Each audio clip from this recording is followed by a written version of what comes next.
In the Aeneid of Virgil and Homer's Odyssey, we get the story, the myth of the Trojan horse. You probably are familiar with it. Greece has been sieging the city of Troy for 10 years, and the walls have stood firm, which is evidence that walls sometimes do work. But the Greeks get this great idea. They say, hey, we're going to pretend to lose this battle. We'll build a massive horse, stuff it filled with men, and we'll leave it as an offering to the Trojans for saying, kudos, good on you. We'll then pile in our ships, pretend to leave, and then once they take the Trojan horse into their city at night, we will sail our ships back underneath the cover of night. The men will jump out, open the gates, and we'll take the city. And it worked.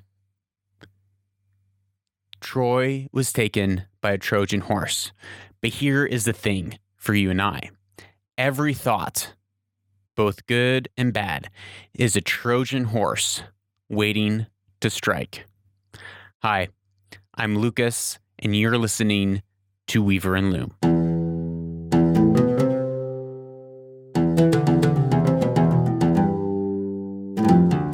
Yes, it is true. Every thought is a Trojan horse. Every thought is like a virus that we can either download or not download into our mind, and it will have its effects, whether for good or for evil. Because here's the thing. Our thoughts are what ultimately produce our actions. Our thoughts produce our emotions produce our actions, habits our entire lives. Our thoughts are the things that comprise our worldview. What is a worldview? A worldview comes from Immanuel Kant, and basically it is a belief that underlines all human thoughts and actions. So what is the operating system that we view the world and act within the world? This is a worldview. Now, often we could think that, well, every worldview is equal, all roads lead to Rome, there's many ways, and I would agree. There are many ways to live life, but each way that you live life is going to land you in a different destination.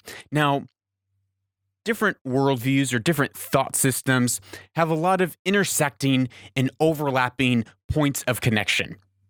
Just like two lines are going to have an intersection and a point of connection, but we can't mistake intersection for the direction or the vector of that thought. For instance, if two people are flying and they have a layover in Dubai or London Heathrow, that doesn't imply that they're going the same place.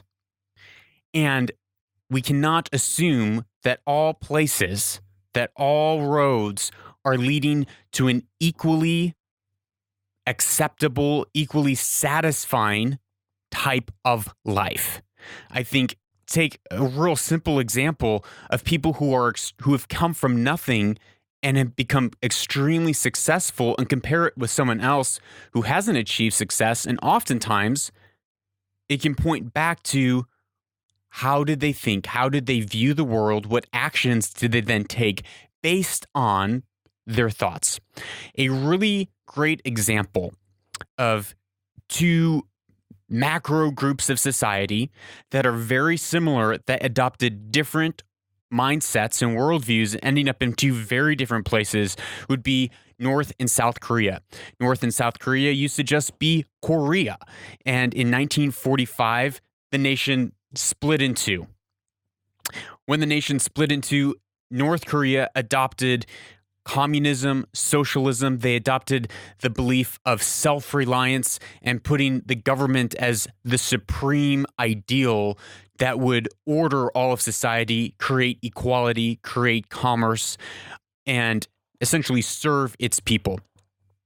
South Korea adopted a different worldview. They adopted a Christian, Judeo, monotheistic, capitalistic worldview that puts the individual at the center and says it is the individual's responsibility to create commerce. It's the individual's responsibility to create community and help one another. Now, people also exist within the government, and so it's not to say that government doesn't help people where it's needed, but it's not the primary role of the government. The primary role of the government is not to create commerce, but the primary role of the government is to govern, and it's the peoples who are to create that commerce. So you fast forward 40, 50, 60 years, and you can see the fruit of North and South Korea. Now, North and South Korea have approximately the same landmass, the same access to water, the same natural resources, the same population, the same history, the same genetics. And you can look at it today and you can see that North Korea is drowning. North Korea everyone is on the brink of starvation. I have visited North Korea, and let me tell you, it is dark, sad, and depressing. We drove on this road for about 3 or 4 hours that was all paved by hand because they didn't have machinery to pave it. And we saw one other bus in 4 hours of driving. One bus. The people there live in complete abject poverty with barely having enough food to survive. The country has committed democide, which is the government killing massive amounts of people for their governmental ideals. And over 1 million people has been estimated to have died in North Korea since 1945 by the hands of the government. You look at South Korea, it's a different story. You get K-pop, you have booming economy, you have Seoul, Korea, you have some of the brightest minds, you have some of the biggest companies that are changing and innovating the world. But they both started at the same place, but adopted different ideology, which drastically changed the course of both nations and both peoples. Now, if you look at socialism or communism, all throughout history, it has always produced the fruit that we see in North Korea. North Korea is just the one that has lasted the longest. You look at Khmer Rouge, you look at Stalin, it has always ended up in hundreds of millions of people losing their life at the hands of the government.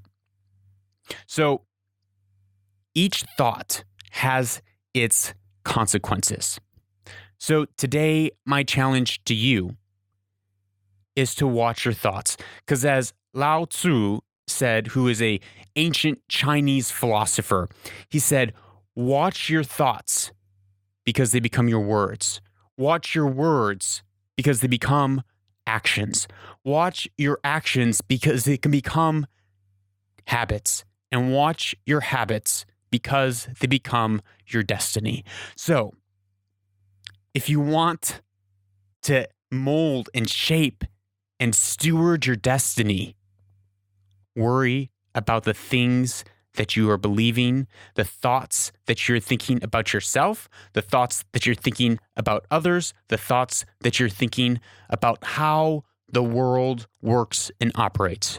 Watch your thoughts.